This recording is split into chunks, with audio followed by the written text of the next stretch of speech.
I'm so sorry for being the last one. I feel bad right now. No, you are not the last. More are entering to the programs. So you are not the last. You didn't arrive late, so don't worry. Yeah, we're on time. Okay, Mary, when you tell me, I'm going to start sharing the screen. Okay, sure. Thanks. Take a selfie first. Me open. Now you can take a selfie, right? As a group.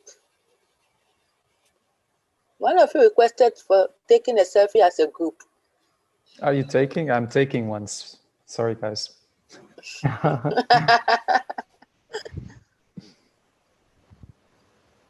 Now one for Instagram. Wait.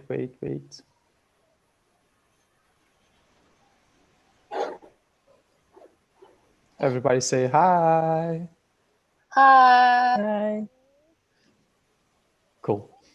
Eleanor, are we already live on YouTube? Yeah. You want me to connect it to YouTube? Live on YouTube? Okay, I'll do that. Okay, no, it's already on the live stream service. It's fine. It's already in service. Yeah. Okay.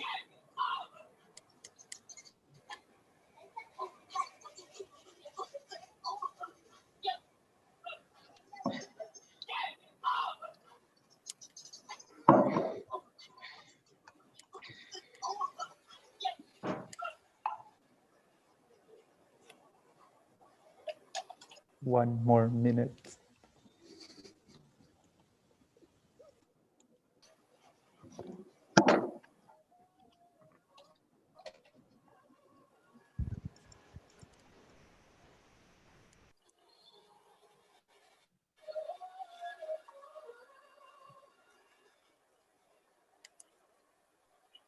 Okay, I shared our hashtags here in the chat. I think you should send to all panelists and attendees so they can see your. Sorry, yeah, I missed that.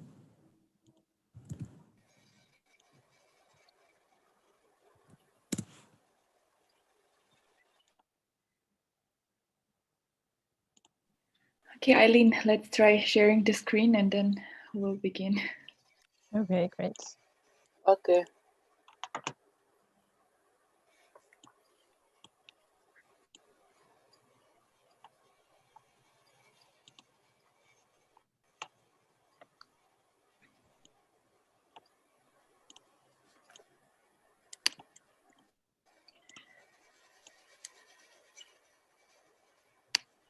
Well, I think we should start and then people will jump in and join whenever.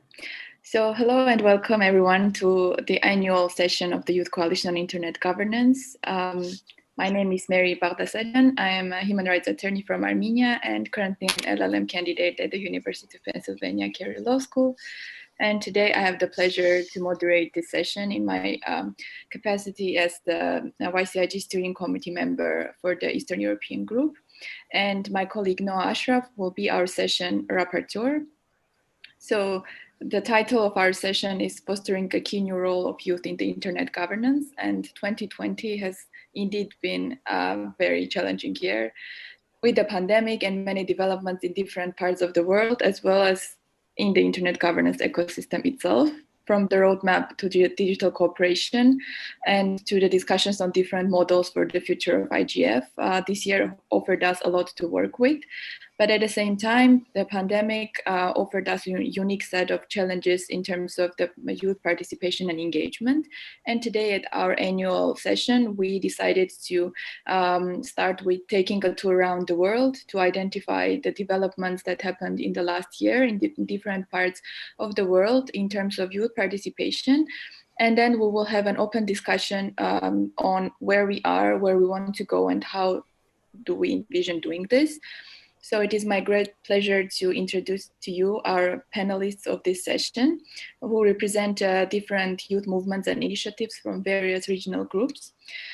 Today we have with us Emilia Zalewska from Poland, representing Legal Tech Polska, Mohammad Atif Aleem from India, representing Youth Special Interest Group, also known as the Youth Observatory, João Pedro Martins from Portugal, representing Lusophone Youth IGF, Lily Edinam Bostyoe from Ghana.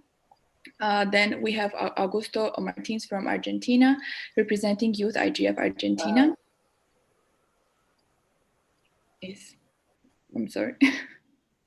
And we will also have a special intervention from our steering committee member, Eileen Cejas from Argentina, but I will get to that in a little bit later during our session. And right now, without further ado, I would like to give the floor to Emilia as the representative of this year's and also next year's IGF Poland, basically, to share the state of affairs with regards to youth participation in Poland.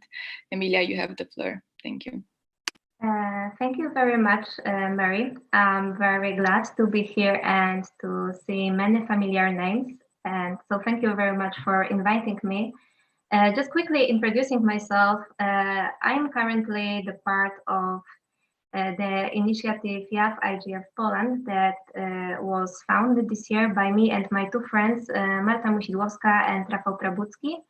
I am also, as Mary mentioned, active part of Legal Tech Polska Foundation. That's main goal is to bring together lawyers and tech community.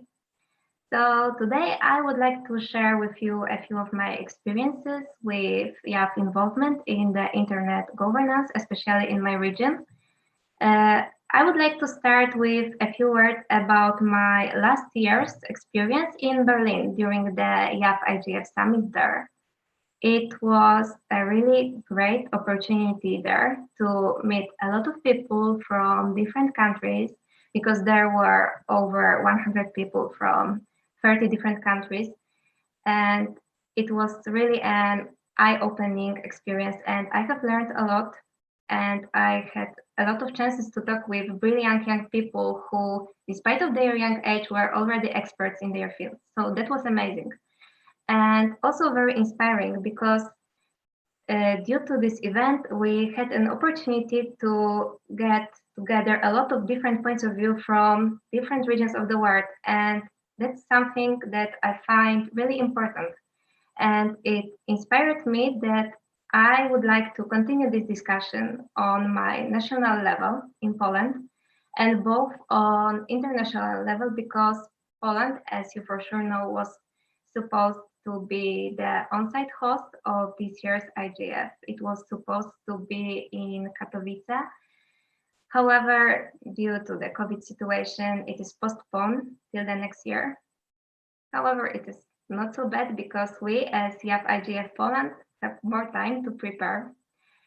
So we created this initiative together with my two friends because we wanted to create this platform for young people also during the IGF to meet again and to share their views, because, you know, internet governance issues are global. So it is so important to overstep our national, regional point of view that we tend to have, and it is natural, but to compare this perspective with perspective of people from other countries. So that's why we wanted to create this space. And because of the because this IGF in Katowice will happen next year, we still are planning to do it, and we are really hopeful that we will able to provide many opportunities for you to network, to create these connections, to bring together these different points of view during the preparations to the next year's IGF. And also, I want to invite all of you to support our initiative. We are very welcome. We really welcome all of you, and we hope to see you in Katowice next year. And it is all from me for now. Thank you. Thank you very much, Emilia, and very happy to hear about the Youth IGF Poland. And I think everybody here is looking forward to working with the host country for next year's, hopefully in-person IGF in Katowice. And next we have Mohammad Atif Aleem from India, and please, you have the floor. Hello everyone, hi, this is Mohammad Atif from India. It's 12:30 noon here. So yeah, pardon me if I seem a bit sleepy there, but I'll try my best to be very active and proactive rather in this IG space, which most of the youth, I believe, should be. So thank you for giving me this opportunity. I am currently the Regional Engagement Director for Youth Observatory or Youth Special Interest Group of Internet Society. Apart from that, I'm also a research analyst for one of the software firms, the multinational software firms in India. And I've been actively involved in the fora of internet governance and have been contributing to it since past 2 years. So last year, I also was awarded the IGF Youth Ambassadorship, and I was lucky to represent the voices of the youth at annual IGF 2019 in Berlin. And my journey with internet governance basically began from there. I started to interact with more and more people, erudite experts working in the field of internet governance. And then also I was fortunate to like connect with a youth special interest group. And luckily I was elected for the position of regional engagement director. So I'm going to give you an overview of what all engagements we as an entity of youth observatory or special interest group of internet society had in particularly in my region of Asia Pacific, and what all avenues there are for the youth to interact with in this fora of internet governance. So I believe in recent years, the global internet governance ecosystem has witnessed a great number of youth newcomers, students, and young professionals, and especially it has like taken a huge surge in these current pandemic times, where you have to engage with internet technologies more as compared to your previous engagement. So I believe it plays a very crucial role in shaping the digital future, especially the youth. We need to be They need to be included in defining processes, principles, and policies that govern the use of technology globally. And when we study about internet governance, there is a concept of multi-stakeholderism. So I think youth is one of the focal point which needs to take an equal footing and raise their voice in those multi-stakeholderism meetings, so that our voices are heard, because we are going to be future policy makers, scientists, and it's very important that we start learning things from the very budding age, so that the future is both sustainable and progressive for all of us. The participation rate of youth from the under-reserved regions in Asia has increased, and this is basically due to the increased number of internet public meetings that are there. These meetings are conducted by NGOs like Internet Society organizations like ICANN, Internet Corporation for Assigned Names and Numbers. And there are a lot of organizations which conducts these kinds of meetings and which has youth as a very important stakeholder in them. So it's important that we know about these entities and try to, put forward our best foot and participate in it and raise our voice and project what our ideas are and amplify our learnings there.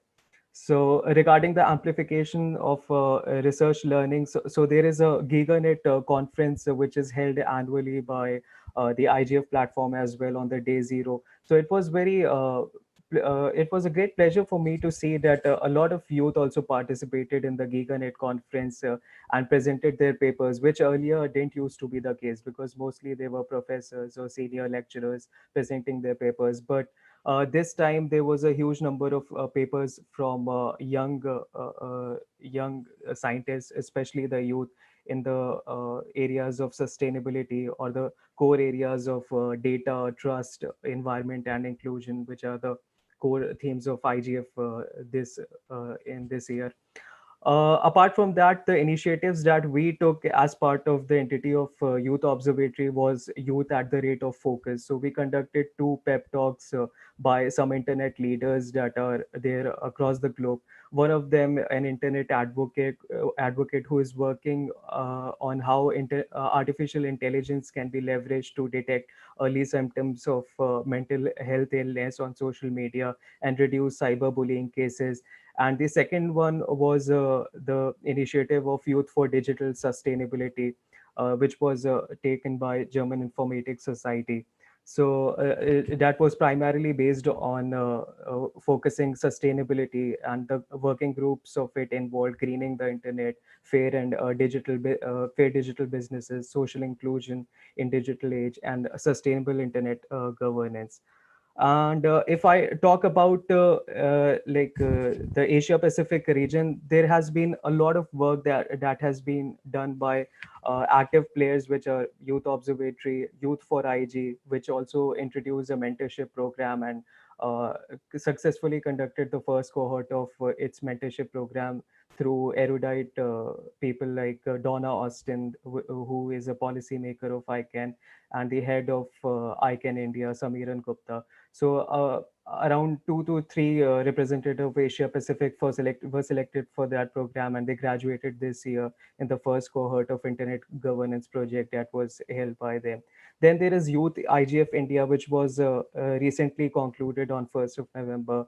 So I, on behalf of Youth Special Interest Group of Internet Society, also collaborated with Youth IGF India on the core themes of IGF. And we had interesting sessions where youth was not only on the other side of the podium, but was also into the main policy building and raising voices, and among the panel raising their voices to some old erudite policymakers out there. So we had our voices raised, and one very important initiative that was taken from Youth Observatory was working on the policy papers or sessions to implement the raise of youth voices in the IGF itself. So I worked on the theme of environment, and similarly, my colleagues like Eileen here and Lily is there, and they also worked on different themes of data, trust, and inclusion. So one of the sessions for environment that we worked was enhancing sustainable computing, production, and consumption. So it is basically focusing on the sustainability aspects of internet governance. And we do have youth voices like young erudite entrepreneurs from Africa raising their voices, and also from Asia Pacific about what role can youth play in fostering these practices. So this was an overview about what all practices that have been going in Asia Pacific region in the fore of internet governance. And I look forward to hear from other erudite panelists from here, and then let's take the discussion forward. Yeah. Thank you very much for a very nice recap of the recent developments in Asia Pacific region.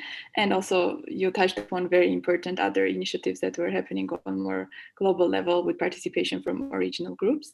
So next I would like to give the floor to Joao to present what was happening in the Western European and other group basically. Thank you. Yeah, hi everyone.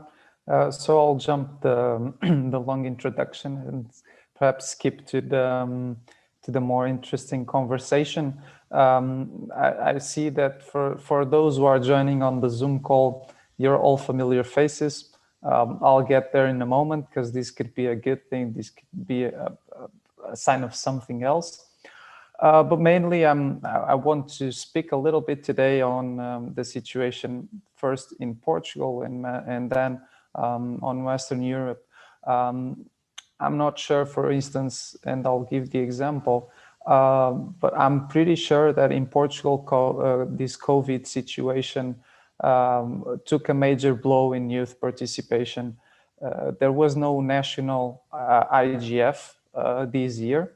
So in some sense, I would say that, well, participation in general was affected, but the idea of getting a satellite event for youth that would channel to the main discussions is unfortunately put on hold. Even the activities, the initiatives to create engagement and awareness were suspended in mid-March. From my experience, the face-to-face, the in-person discussions were a way of getting the youth perspective right in and tuned at the great level. But I think this current setup of virtual conferencing is not helping as well. It's true. we are raising we are lowering the boundary for access, which means we can provide access for more youth. More youth can attend these types of events because they're not constrained by physical traveling to these conferences. But I'm still really skeptical because it will be harder to get noticed. And you'll see probably the voices of stakeholders who are already involved, already taking these conversations. And I think that's makes it difficult, not only on a national level, but also on a wider level. In terms of the situation in Europe, I'm glad to report that I was invited to be the coordinator of a youth committee for the UREAD, which is the institution that currently manages the .eu. And I point this because I think this is a clear example of the type of message that we want to pass. We always talk here about the idea of having a youth representative within the decision making of the different institutions, of the different organizations that create or are part of the internet governance ecosystem. And I'm happy to report that in this specific example, we are now an example that recognizes 1 out of 3 internet users on the decision process. Also reflecting a little bit on the other points of the discussion, because important, I think we don't have yet an youth umbrella. Personally, I don't know if this is a good or bad situation. I mentioned this in the past, but we all know that there's different initiatives, youth initiatives, and for instance, those who are geographically diverse, it's great. There's also the ones who are local, which make great efforts to implement either awareness campaigns or policy development at the local level. But the idea of having a strong, unified youth voice, if we are still getting on the right arguments here, that's something that I'll leave open to the discussion a little bit after. But I'd just like to throw some ideas so that the others can already think about it. The idea of youth that can cement the aggregation of the IGF, it's something that I would like to hear. It's something that I would like to debate. And I open also for the ones who are listening in and can comment in the chats to be as participant, so they can participate as much as they can, because in the end we want this discussion to be broad. Unfortunately, it will be a little bit of youth for youth conversation, but hopefully we can move forward and have great achievements. Thank you, Joao. Very important points were raised in your intervention. I think we'll get back to them shortly. And now I would like to give the floor to Lily. Right. Hi, everyone, and good evening from Ghana. In Ghana, we say Akwaba, which means welcome.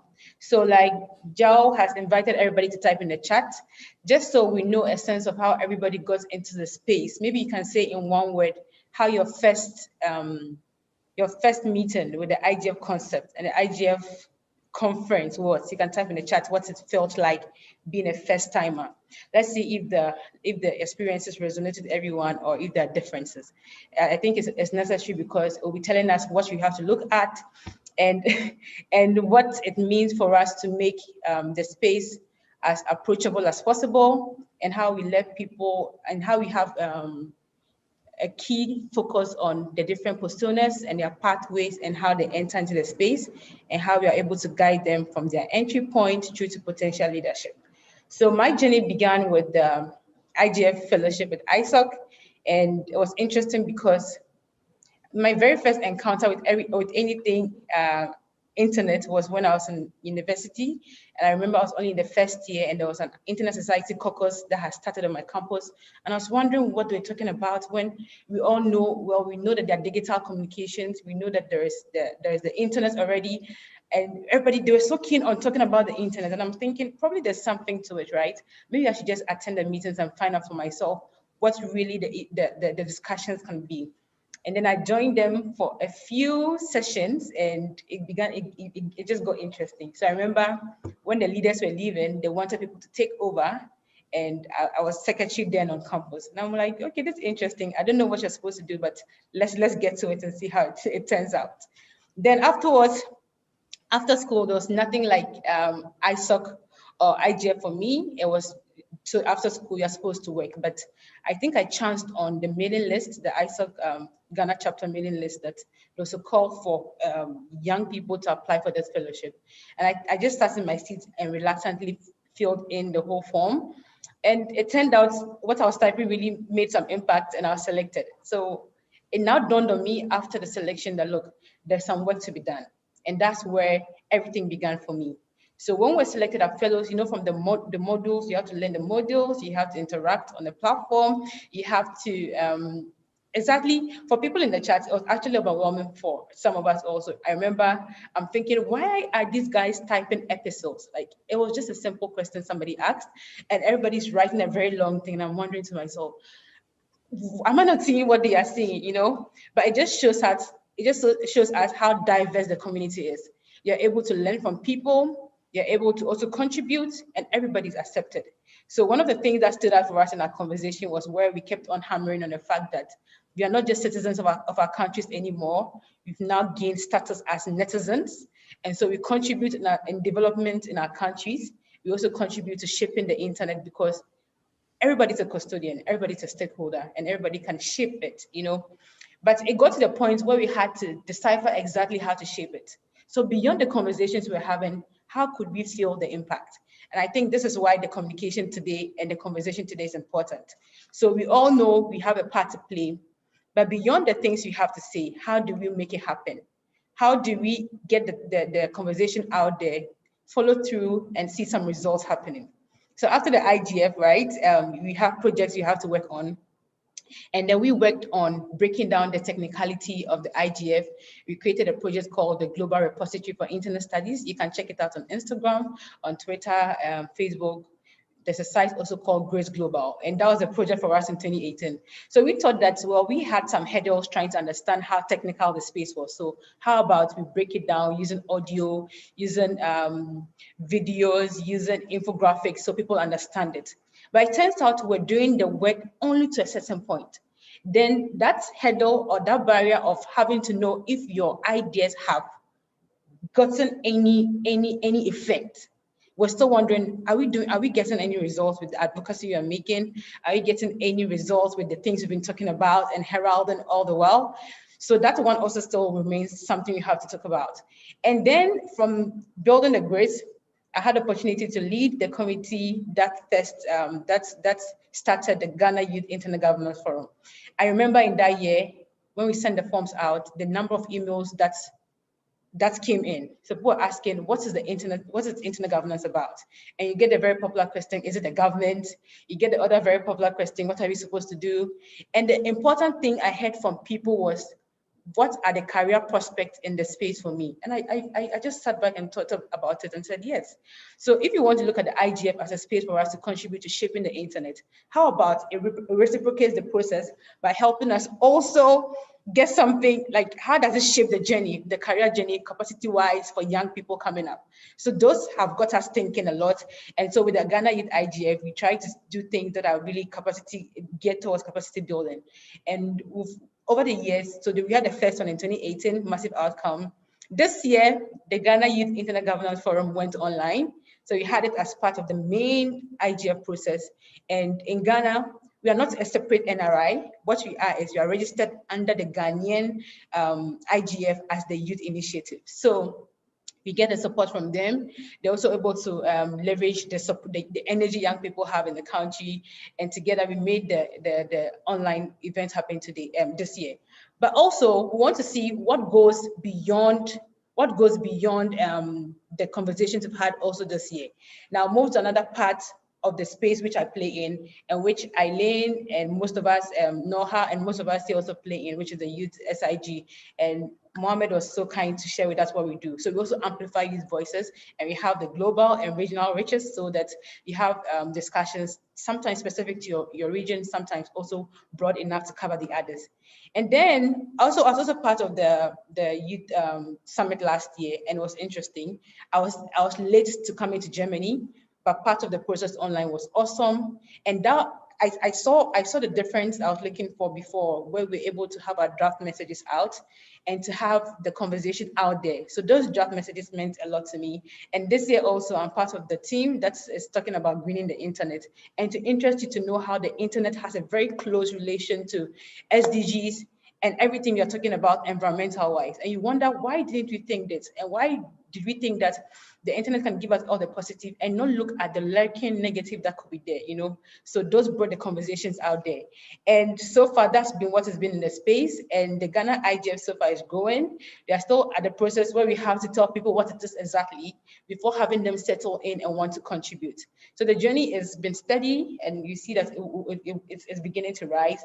Hopefully, we'll be able to get that concrete step beyond the conversations. I'm really up for a day where we say that based on our discussion, this changed. Well, we've had some progress like that, because in Ghana we're able to get a reduction in tariff, but for data bundles. But we want to see more. So you say you give the credit to the young people for raising their voices, and you also appreciate them and involve them some more, not just inviting us to the table, hearing us, listening to us, not just hearing, listening, taking our points into consideration, and following through with execution. So that is the level we want to look at. People are able to enter the space. There's opportunity to grow career-wise and capacity-wise. You're able to see the results beyond the work you do, the advocacy, the conversations you're on. And that will give everybody the zeal to want to contribute some more. Sometimes it gets overwhelming as it is. And I think you're able to see, when you see the results come out, that's a motivation you would have to continue. So that's it from my end, and I'm excited to learn from more people. Thank you. Thank you very much, Lily. I also enjoy reading everyone's contributions in the chat about how they got involved, because I think all of us have very different journeys and stories in IGF, but I think all of us are here to work together, which I really love about this space. And last but definitely not least, I would like to give the floor to Augusto to talk about the developments in the Latin American and Caribbean group. Okay, thank you for having me. And well, I started my journey in the internet governance world as an information system engineer and an open source software enthusiast.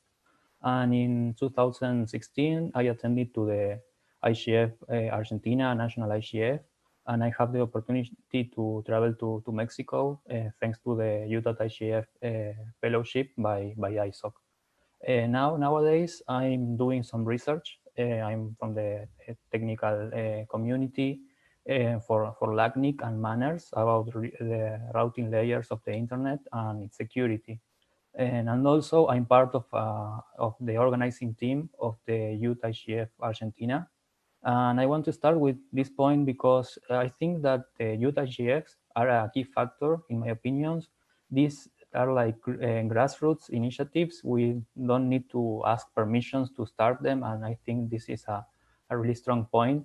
And led us to create spaces by the new generations, for the new generations, and create these places where youth can discuss internet topics, issues, etc., in some kind of a safe space, where we can prepare all of us to start taking the places in the internet world for everyone, and not just for youth people.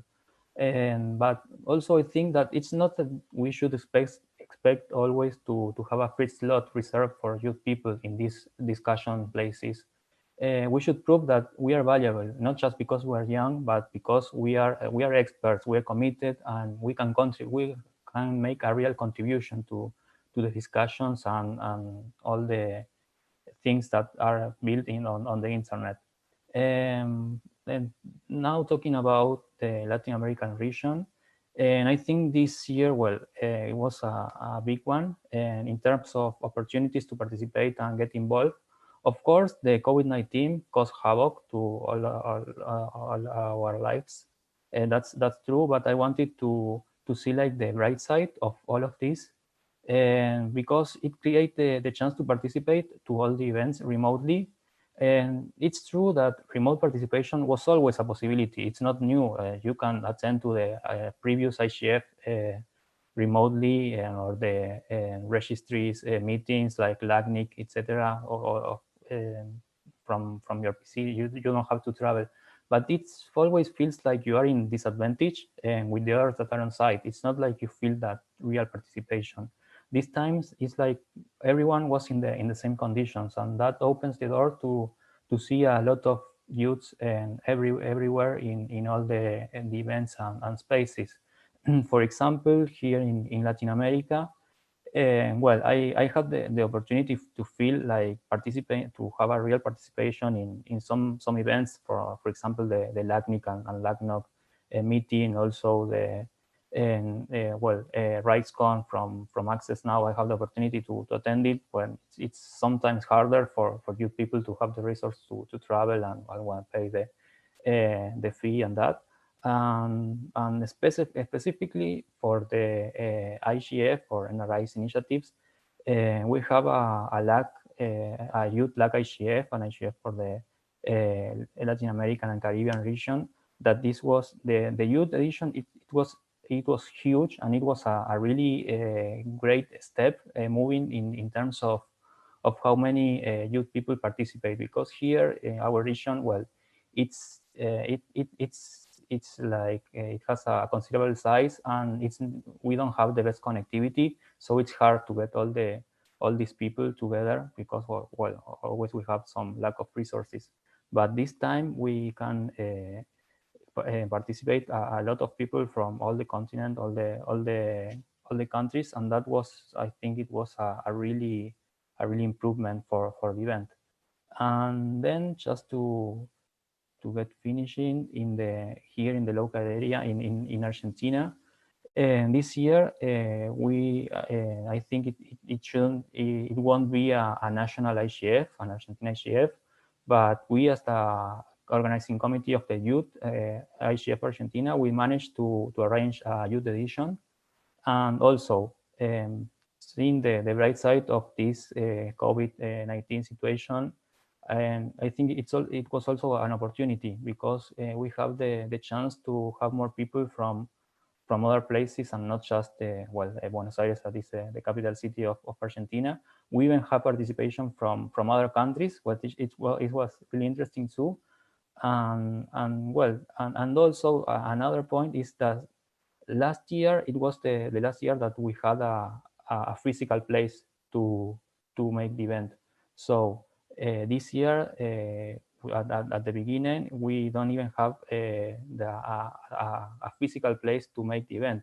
But then with this health crisis and that, we have to do it remotely, and you just need some Zoom account that, well, you can always get some resources to get an account to make the event, the remote event. So that make and give us the opportunity to continue with the event. So I think it's not all things negative because of the pandemic. It's also we had a really big opportunities to improve and make more youth people to get involved in these events. But well, I'm going to finish my first intervention. I'm really looking forward to the next open discussion phase of this workshop. Thank you.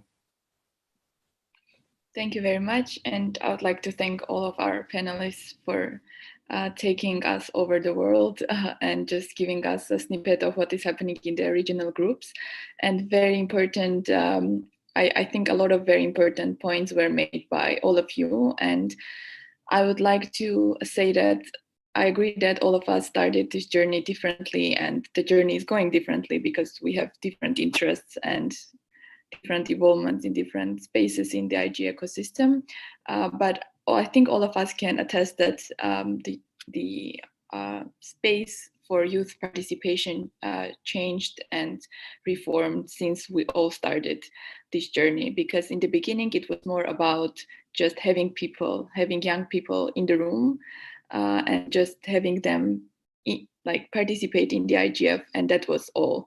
And then gradually we tried to push further and further, and now we are here after several years of already participating in different capacities and already having acquired some level of expertise in the field. So now the question that I would like to start our open discussion with is whether you believe that youth should be considered a separate stakeholder group within the ecosystem or not. And as I would like to note two things. So first is that my colleague Noah already posted in the chat a link to a RisePad where we invite all the attendees and also panelists to contribute. And we are going to use this to shape the work for YCIG during next year.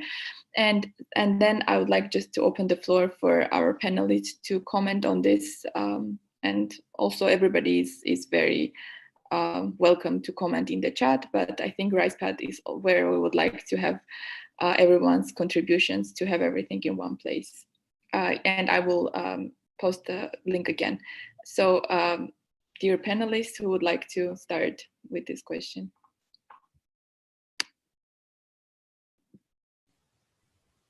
I'll jump ahead. I guess this is one of the ongoing questions. We're still trying to figure it out. There's both points in favor and against. Perhaps the most against point would be that if we're not considered a stakeholder, we have a wildcard kind of position where we can jump into conversations and be as transparent as possible. But in terms of the why we should be considered a stakeholder group, I guess we have to think a little bit on the numbers. So we are 1 out of 3 internet users. So this should be just reason why we have an interest in participating in the discussions.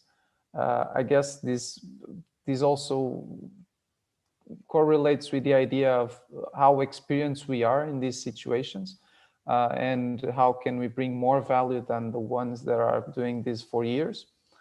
But it's true that we are the generation that lived with internet from an early age. And I guess this brings a unique vision that for those who haven't, won't be able to perhaps connect the dots as we do. Augusto? Yeah, in my opinion, I think it's not about adding more tags to the stakeholder, because we are in this group of we are in this certain age, but just we said, okay, the youth should be a stakeholder, but then can the elder say, yes, we should be a stakeholder too, and people for example from First Nations, they can say this too, and people from LGBT community and people from for every minority, and they say, okay, we can always we can have our stakeholder tag and say we select that that point. So I think it's more than just to try to evolve the concept of a multi-stakeholder approach and start thinking about we have the multi-stakeholder, but always we have to think about some kind of concept. It's now some trendy to talk about everything but design. For example, security by design, privacy by design. Okay, let's talk about diversity by design, for example, and create these discussion groups organically with the most diversity as possible. Sometimes it's hard to build these teams with that can represent everyone, but I think we have to evolve this concept and create this group in an approachable and open way enough to welcome everyone to be part of the conversation, and they can contribute. So I think it's not just to add more stakeholders, because the list could be endless, And I think we should evolve this concept and take the word like diversity as a really strong concept, that we should create all these participation groups with diversity in mind. Yes, Lily, please. So apologies, I had to raise my hand this way because I think I'm co-host. It's giving me the option to rather do another thing. So I just want to also side with what Augusto has said and what Joa has said. You know, thinking about it, you'd want to know on which basis or on which lines you want to break away as a separate stakeholder. And this is why. So like Augusto mentioned, we may have others saying they have to be stakeholders, and then the group, the stakeholder list gets broader and broader. But in essence, right, everyone is a stakeholder. You are, I am, the youth, it's like we are stakeholders spread across this broad categorizations. So these are just broader baskets so that we sit in there and we are able to contribute. But I see that from the angle we are coming up from as young people, the issue remains, or the issue remains like this, that we are invited. You want to think of it to some extent as tokenism. You know what they say about tokenism. So there has to be a young person there, so we are bringing them there. So like they said, we have to enforce diversity and inclusion. Everyone is an internet stakeholder.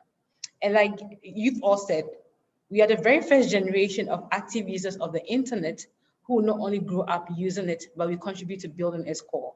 We understand how it's been made. As in, you're able to have so much views from young people. You're wondering how they're able to understand how this works and what they can contribute. So yes, we have inputs that are very insightful, valuable to the discussions. On breaking away from, on breaking away and being a separate stakeholder group, I think we are already. What has to be done is enforcement. Like just like enforcement is lagging out everywhere, it's important that you have to enforce diversity, have to enforce inclusion to its fullest, not just being present, not just invitations. What do you gather from youth? What do you work with them? Beyond what happened with it, are they allowed to even contribute to discussions and even grow in the space, you know, so that we don't see only people, a certain kind of people occupying the spaces, and then you're wondering what the young people are doing. Are we waiting till people hit 40 and 50 and 100 before you want them assuming positions? Like this afternoon, right, when we spoke to Jane Coppin, it's interesting to see how she started at a very young age, was able to interact and able to contribute at an age, and how she deems it important that even as of now, she has to pay it forward and allow space for us as young people to talk. So when we consider us already a stakeholder group, our voices have to resonate one thing, and that is enforcement and inclusion.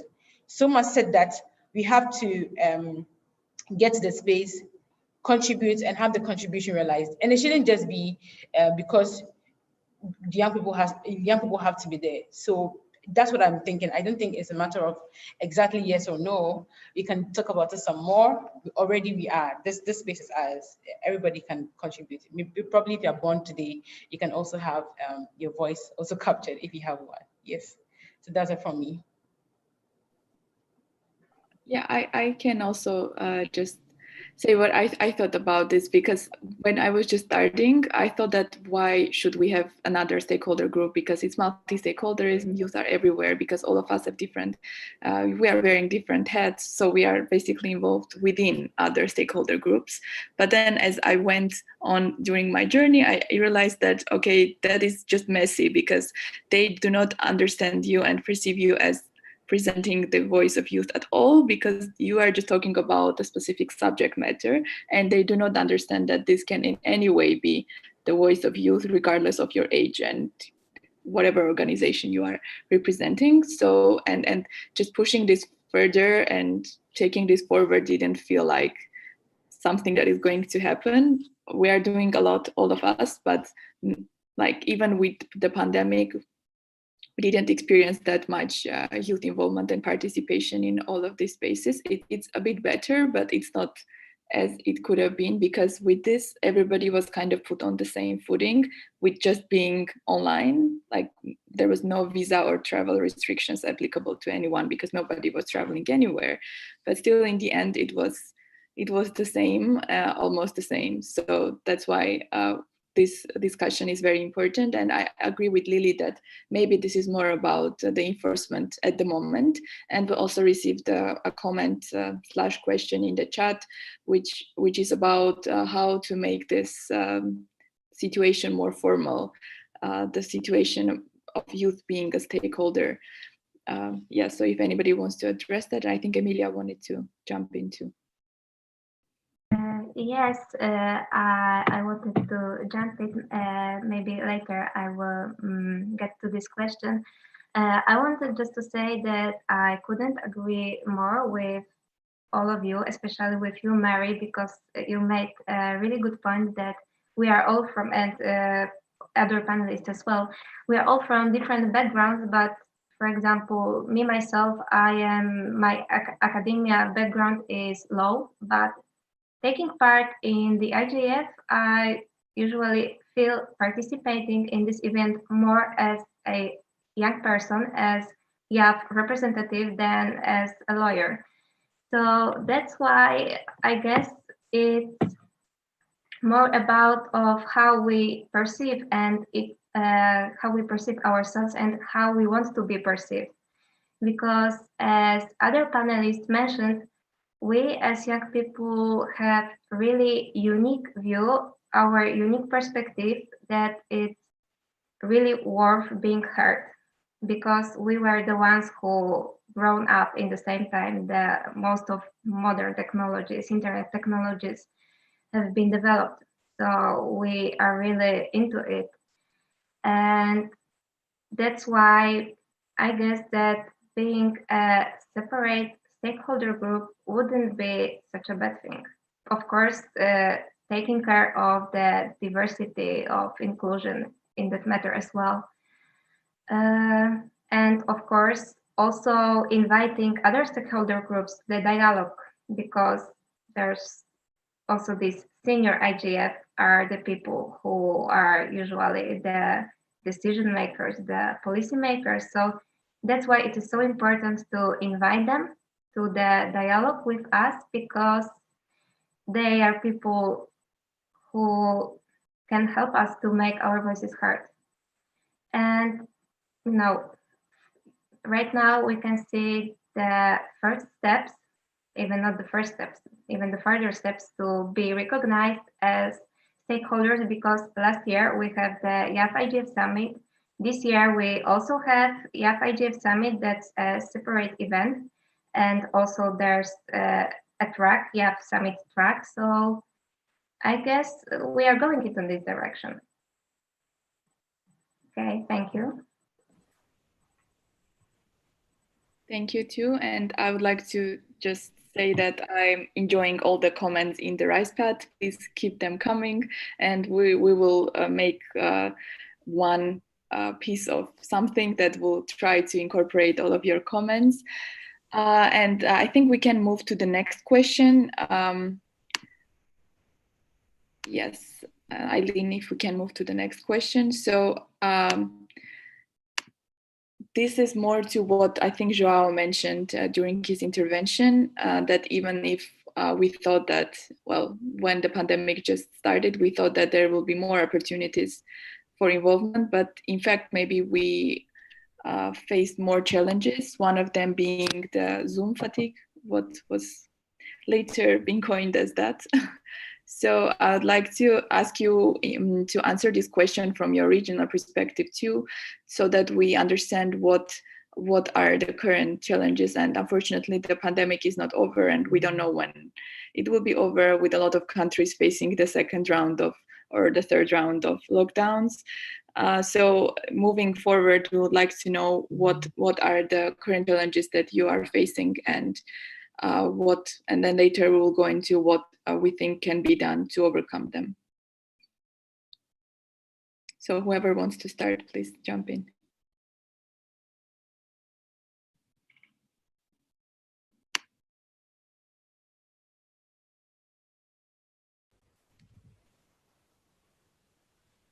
Okay, so maybe I could start. As I mentioned before, the thing that I find really significant, and I think it might be a challenge, that, it's a great thing that we have these youth events, but my observation is that most of attendants are young people. And the other groups that we would like to hear what we have to say, they're not much represented during these meetings. And I guess that the thing that we should find the solution to is how to encourage these other stakeholder groups to take part in our discussions, to share our ideas with them, and for them to share their ideas, because it is the way how we can encourage them to involve us in their decision-making processes, in their actions. So that's, I think that's the challenge that we should focus on during our next steps while fostering the youth involvement. And as we are talking about challenges, I would like to also voice what Gustavo posted in the Q&A. And his point being that, well, he's responding to our previous question, but I think this is very applicable to our current discussion as well, because what he's saying is that the relevant topics for youth involvement are decided by those who are already involved in the ecosystem, but it doesn't mean that these are the questions that resonate with a lot of young people, with which I also personally agree, and that is why we had our questionnaire that we did earlier this year. My colleague Eileen will touch upon that later. Just to add this to the topic of challenges, I think it is important that we come to a consensus about the priority topics for youth in general, so that also we can coordinate the efforts more productively. And I think Joao wants to go next.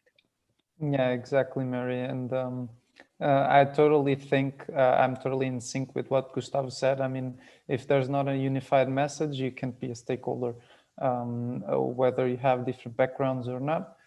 I'll still be focused or interested in answering this question from or giving more input for this question.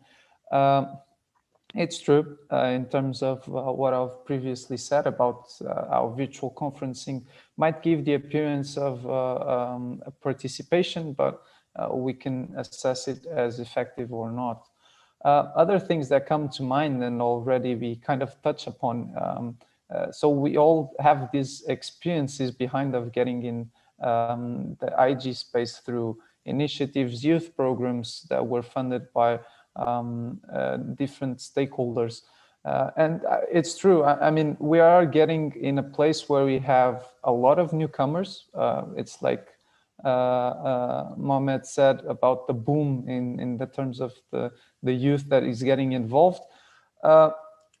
And the idea here is again, also touching on some of the points that I read on the Rise Pad, that sometimes they're not really interesting on having a longer approach or participation in the space. So you go to one or two maybe youth programs, you get to benefit on a personal level from the program, but then it's yet tangible to see if you stick around.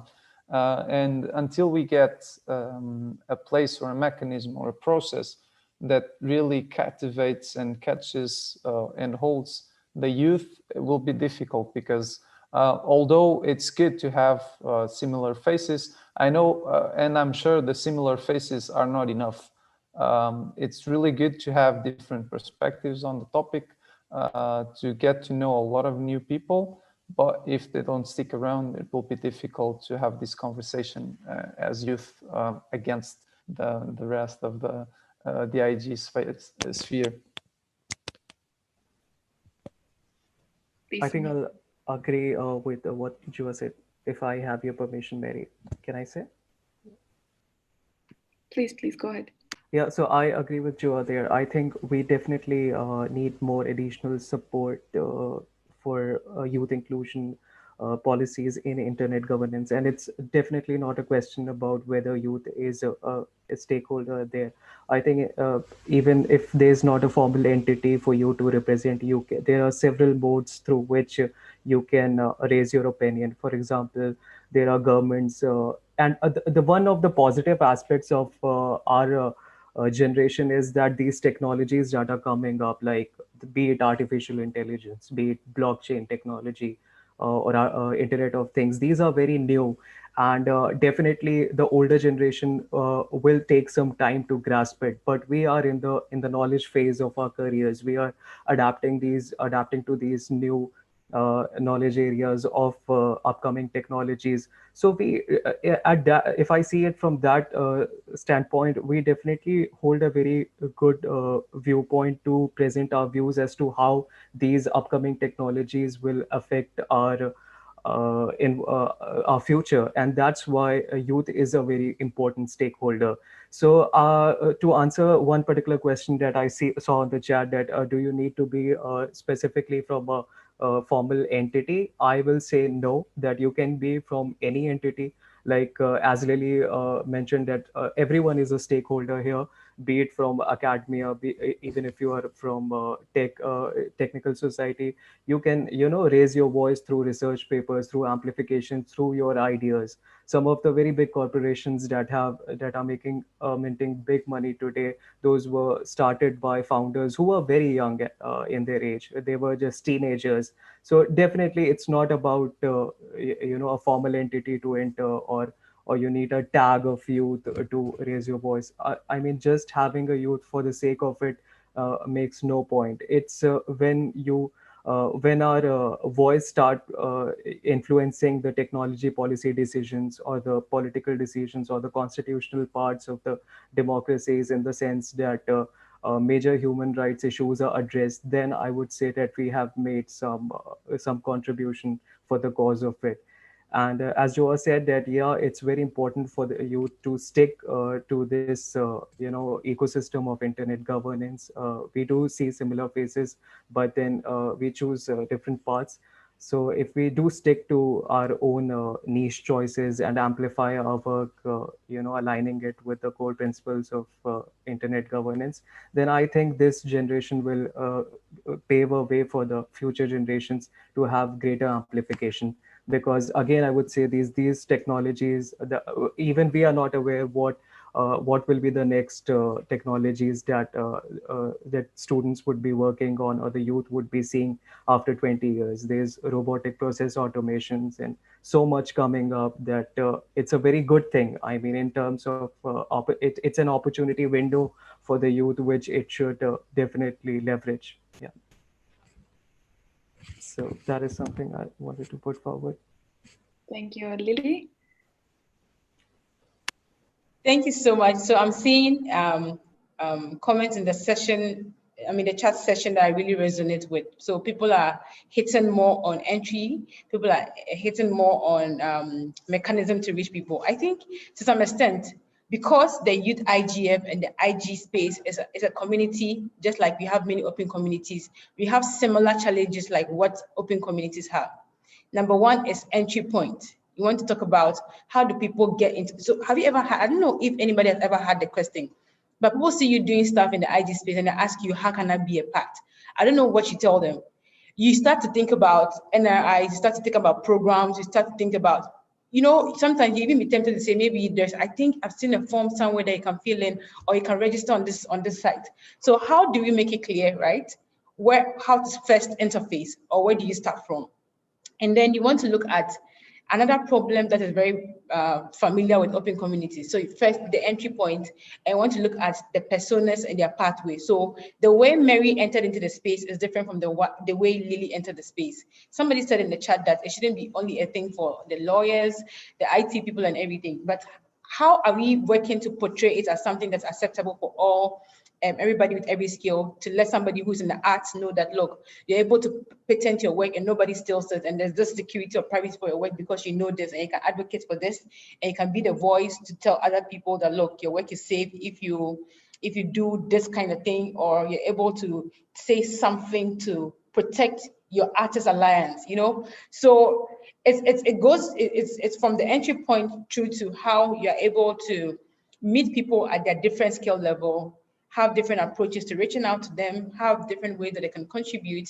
And that's where I come to talk about how people see their work materialize. Because if you come to the space and you're all on meetings like this, somebody came in as an ambassador, has contributed, has said a lot of things, and the person is wondering, okay, so after this, what next? And that's where you think about the sustainability and how this should go beyond conferences and how there should be support. Yeah, I don't know. The support is also very important. It doesn't have to be monetary, but support as to what else after the conferences, what else after entering the space. How do people rise even to leadership position? You know, what is the support for people wanting to seek careers in the space? And that's why capacity building is very important now when we have such conversations, not just the advocacy, but for people who come in to even see how the space can help them chart their own career choices. So one challenge I see is one that's familiar with open spaces, that people have very different points that they can enter. And another point is people have different backgrounds, and so there should be a way that the message is customized for their skills. And to be able to do this, right, we are a lot of us. We have to herald the change maybe and have the message out there. I spoke about grades when we're trying to use infographics and video to do IG lessons. It felt like people were really getting some information from the infographics, but we really don't see how it helps anyone beyond it. So you've spoken. Have things changed? No. Then the support beyond the conferences. How do you get support to keep your community, your work in the space actually? How do you keep it going on? Some of us have had to volunteer in multiple parts, and then we've had to learn some more to be able to contribute, you know. So I think from the entry point to skills and to approaches that we use to meet people, through to the support that helps everyone beyond the conference to be sustainable in their work is what we are lacking as a stand. Yeah, I think Lily provided a very great recap of all the challenges that we were all discussing, and all of our attendees were also mentioning in the chat. So from the fact that it is not, well, now it is relatively easy to enter the space because you don't need to go through any specific program to become part of it, but at the same time it's not self-intuitive. So it's like you need to understand what to do next. This space is not only about these conferences, the work is done in between. The intersectional work is what matters actually, and a lot of people do not see this because when you go to the conference you do not really envision and understand this system to be like that. So just quickly going to our last question for the open floor is just how do you see us tackling these issues? Just very short, 2 sentences, 2-3 sentences, if you are afraid. I know all the challenges are very complex, so it's not easy to say that in 2 sentences, but I think all of us are working towards resolving these challenges, but I would like to hear your personal perspectives as well. Before moving, I would like to read also Gustavo's input. I think it's very relevant. He's saying that we have a relevant number of capacity building opportunities about internet governance, but the thing is that we are lacking very few leadership capacity building options. And it was raised at one of the DC on Schools of Internet Governance sessions. And I'm going to pass to the next slide. Of course, please, I know we have a lot of ambassadors also attending. Please raise your voice if you can, or type on the chat. Yeah, I will just say that please type in the chat and we'll try to address it. Because of this, also the webinar system, it is difficult to give anyone. We can give them the chance. I can allow to speak. I'm a co-host, so if anybody wants to speak, maybe. Yeah, we can do that right now, and then we'll go to Joao and then move forward. I am in. Hello. Do you have any problem? No, no problems. Hello, is there any problem? No, Eleanor, thank you. Okay. So Lily, if you can allow the person. Okay, I think I can Okay. also. Okay. I think this was Isaka. So Isaka, I'm going to allow you to speak in a bit. Okay.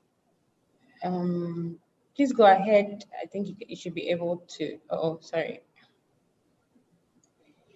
Okay, Isaka, the floor is yours.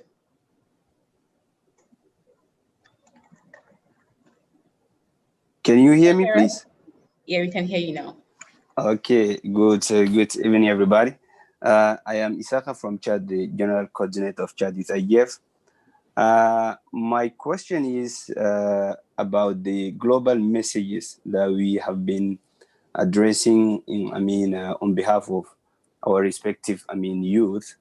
So I would like to make sure that when we address like global messages, I want us to take our local realities and address the messages. For instance, in Africa, in some countries, we are still facing internet shutdown. We have like our daily topics which are related to access to internet, while in different or in other continents, for instance, youth have been debating like some higher level panels such as like internet and sustainable development goals, internet in digital sustainability, internet and artificial intelligence.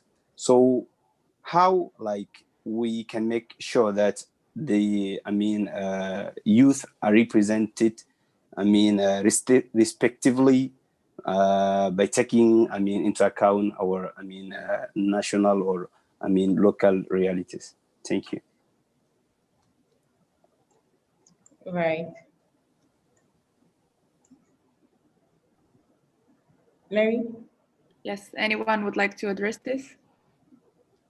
Okay, yeah, so I think I have some thoughts on it. So if I got the question right, so Isaka was asking how we can have our different needs from different regions all meeting at a certain point. So I think it actually links with what Gustavo said the first time. You know, even though we have some similar questions, similar problems with the internet globally, it will be very interesting to know that in specific places, there are very unique situations. So it's true. Some of us are talking about infrastructure and even affordability and access here in Ghana. You'd wonder how long somebody has to work to get a phone. And in other parts of the world, they're talking about net neutrality. And we're wondering, okay, so you have the access, now you want to say everything should be allowed online. Works well, you know.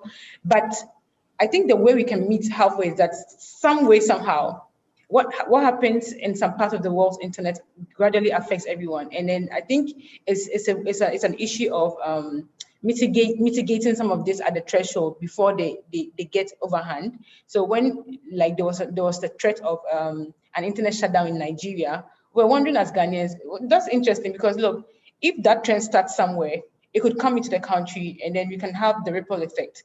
So to some extent, what we can do as young people to have our voices resonating around the same thing is, on global issues, there's one step you can take, that is a step of solidarity.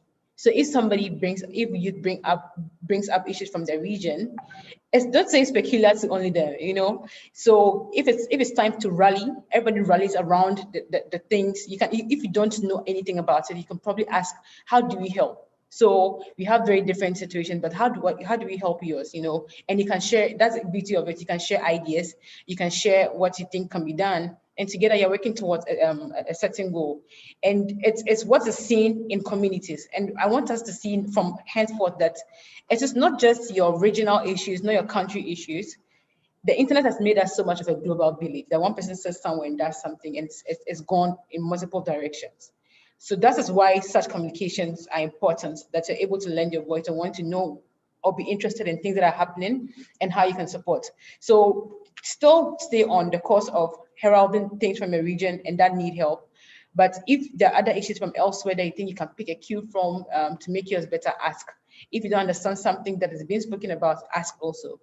And people are able to describe things from where it pinches them the most, and they're able to help you understand, and so you can also contribute to it. So maybe a way of gathering this or collating this communication is what will be difficult, because we are so many, and then we have to all work at one time and wondering where to collate the information. I see in the chat I'm running out of time.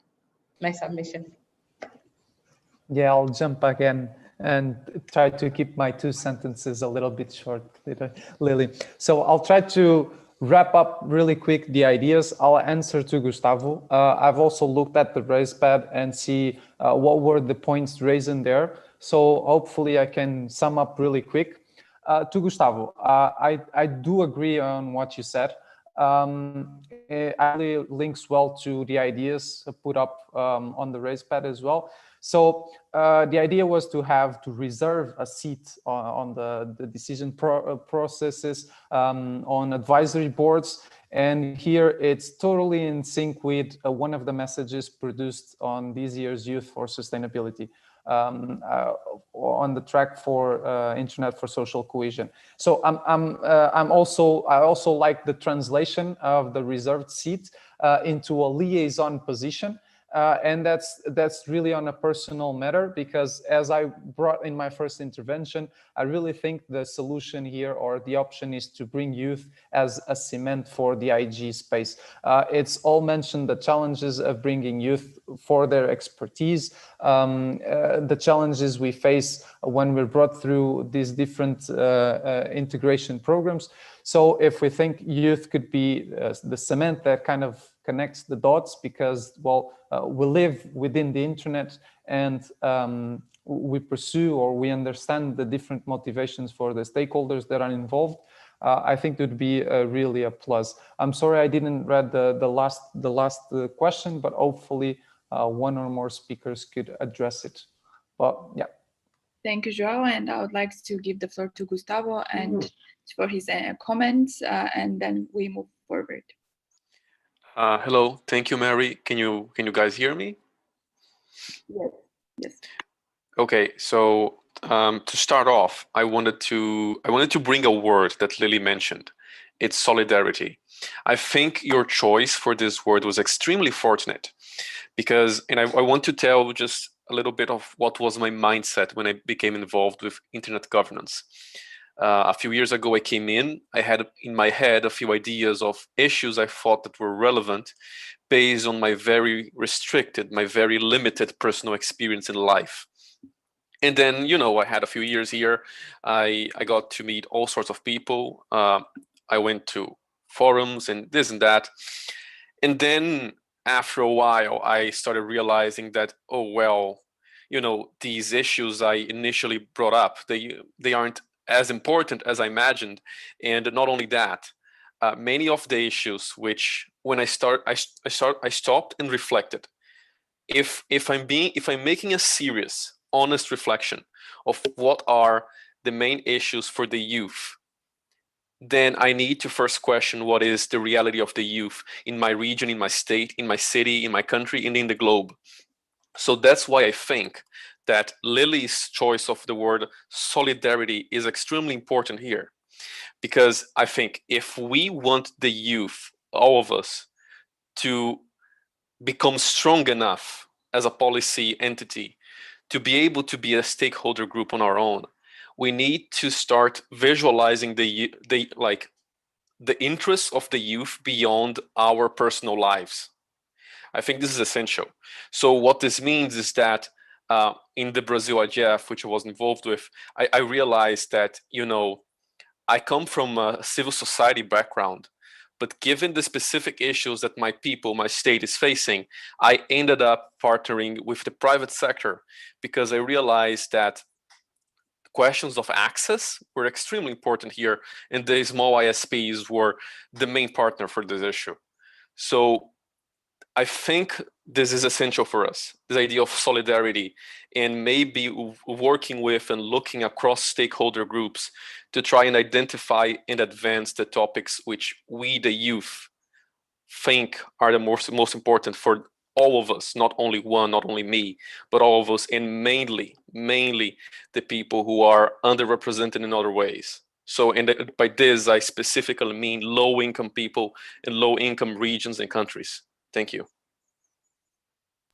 Thank you very much. Very, very crucial points made. And I also agree with Lily's choice of the word solidarity, because yes, indeed, we, in a way, even with this pandemic, we are a big global village. And even though I very much agree that we have different issues in different regions, there is a vast number of issues that are cross-cutting for all the regions, and that is why working together is something that is very important in this space. And now, just as a reminder that this is the YCIG session, we heard about the situation in all the regional groups. Now I would like to give the floor to my colleague Eileen, who is the steering committee member for YCIG, representing the Latin American and Caribbean group, to represent what we did during this year. So Eileen, you have the floor. Thank you very much, Mary. It has been very interesting to hear you all. Unfortunately, the time is very strict, so I'm going to try to make the administrative announcements as soon as possible. So basically, I'm going to recap a little bit on the things that we have done this year. For example, we had made a questionnaire, which I'm going to share with you in the next slides. We also prepare the charter, which is, if you want to think about it, is like the constitution of our dynamic coalition. So it's a way that this is regulated. We also created a code of conduct, which is very important for every organization. Well, we are not an organization, but you get what I mean. We are also very happy to share with you that this year, well, we submitted sessions with the Youth Observatory, also known as Youth Sig. We are having 3 sessions. So the first one is on Monday. I hope you can join.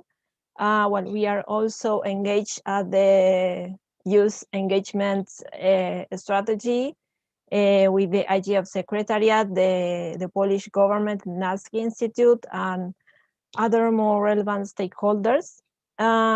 We have a special mention now, which is that we have been part of the mentorship program for the Internet Society's IGF Youth Ambassadors program, which I hope you guys can speak at least some minutes close to the end. Well, we also participated at the survey on the IGF Plus, at the Global Stakeholders Dialogue hosted by Missions Pulques. We held a Day 0 session at Eurodic, thanks to Mary. Here we also participated at the open course at the Youth Like IGF. We are also engaged at other DC sessions. Maybe Noah can share a few words on today. Earlier was a session of the DC on Internet core values. Let me see. Well, we also participated, I think it was last Sunday, the Youth IGF India, and we have also a keynote at the Youth Like IGF 2020. This is just a partial list. We have made other things. So now going back to the questionnaire, we launched this questionnaire to identify the top priorities for 2020, from which we organized the work for our community. And we discovered that most of the people were interested on webinars, mentorship programs, and other points. And most of the people who replied to that questionnaire were from the African region. And also from that survey, since I think Gustavo or Mary were mentioning about the topics that are relevant for young people. Well, after we launched this survey, we found out, which wasn't very good. Wasn't a surprise. That's one of the topics that youth are more interested was on data protection and privacy, which became very relevant after the break of the COVID-19. Also on environment and technologies, digital inclusion, inclusion in general. So you see, we have a bit of everything on the topics. Sorry if I'm going a bit fast. Let me see. Okay, so I'm not sure if we can have a few minutes of the voluntary commitment to foster the aims and goals of the IGF during the next year. Maybe it could be a general commitment from our speakers. I'm not sure who wants to lead this part. So we can have a few minutes of the youth ambassadors if they want to speak, of course. Thank you. Lily? Oh, I'm going to keep it brief. So in the coming year, my commitment is to inspire, involve, and impact. 3 words. Inspire people to do more, involve people so they understand what's happening and they know how to contribute and impact so that we have this going forward. Thank you. So I'll also just keep it very brief in one sentence rather. So my commitment would be to strengthen and enhance the engagement of stakeholders and especially the youth and disadvantaged stakeholders for future internet governance mechanism and deliverables, particularly those from the developing countries. Thank you. Perfect. This is going as I wanted this, like, to suggest that we take this. So João? Yeah, I haven't thought on 3 nor a sentence, so I'll be brief. Well, I think my commitment is already to the initiatives I'm contributing to. It's the promise that I'm sticking around, and those who are those familiar faces know I'm already involved for a while. And that means I'll stay involved at the regional level with the different initiatives from Council of Europe, from the .eu management institution, and from the Youth IGF movement where I'm currently involved, but also trying to seek a more unified approach, trying to engage in these different institutions and try to connect the dots, as I'm already doing at the personal level. Amazing. Next, Augusto. Just keep working, creating opportunities for all the youths to be part of the conversation. That's all. And finally, we go to Emilia from hopefully next year's in-person IGF host country.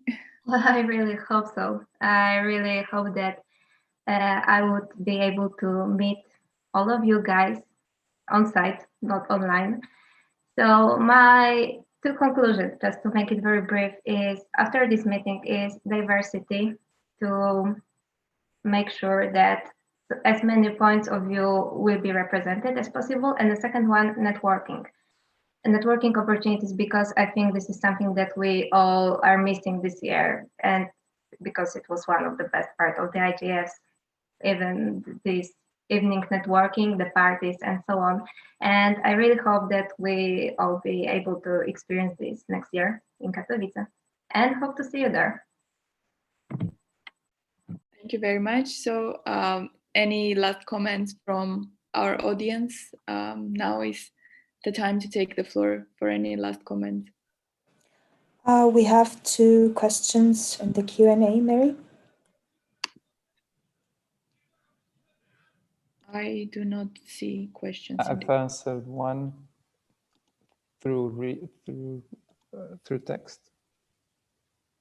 There is a point raised by Herman, and I'm not sure if we addressed Nalja's comment as well.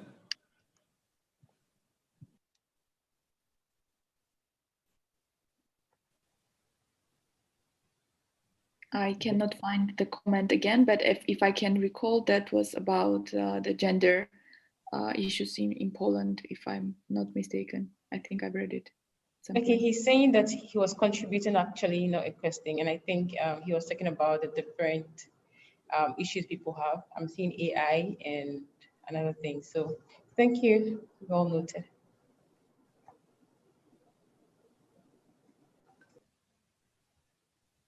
Okay, I just...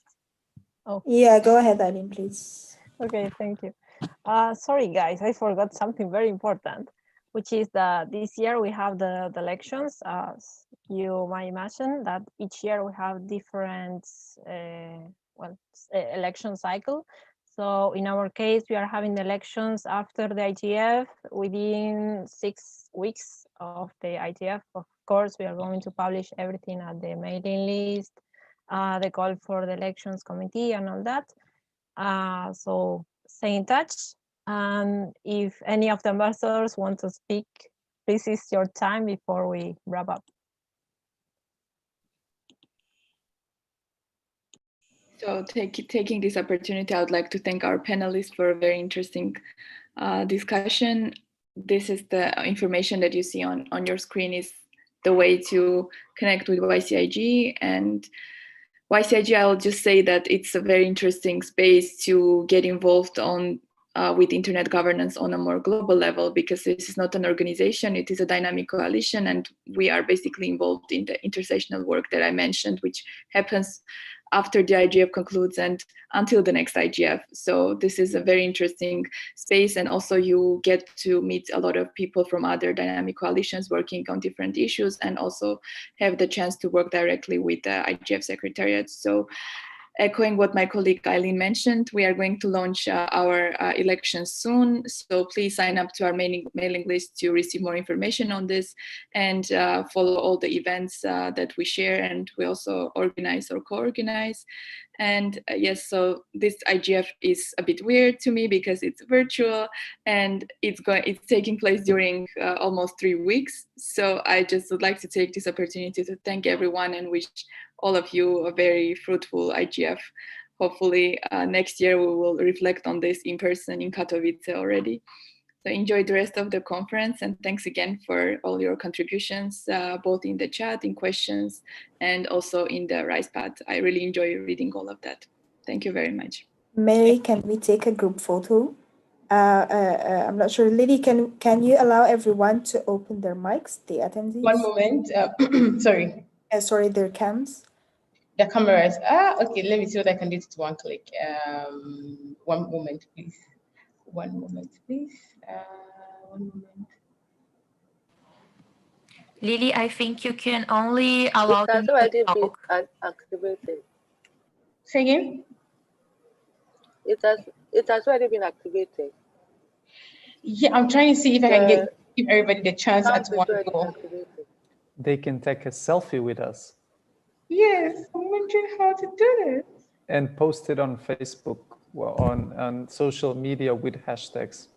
Yeah, I'm not getting. Yeah, that would be great. I'm not getting all the. Let me see if I can promote as many to panelists, and we take it from there.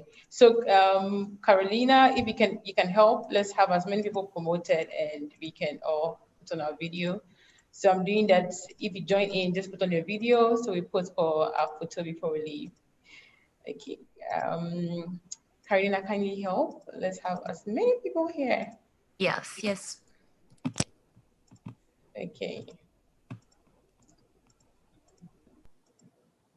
Okay, I see people trickling in. Okay, video's on.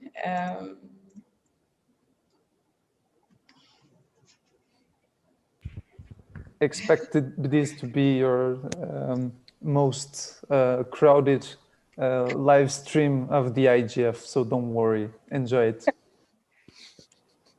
Yes. Oh, I see familiar faces. So who takes the photo? We are all ready. Yeah, it's really great to see everyone. Okay. Oh, there's somebody. So. Is everyone taking screenshots? Take it.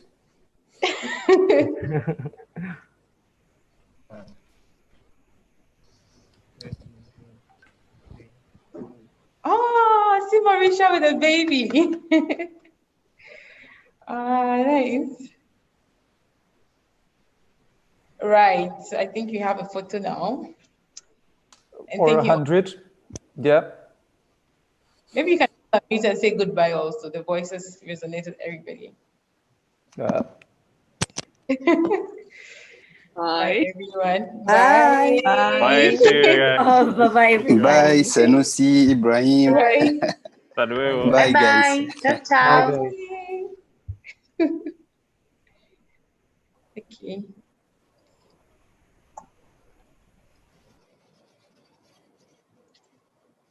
I think we can end the live now.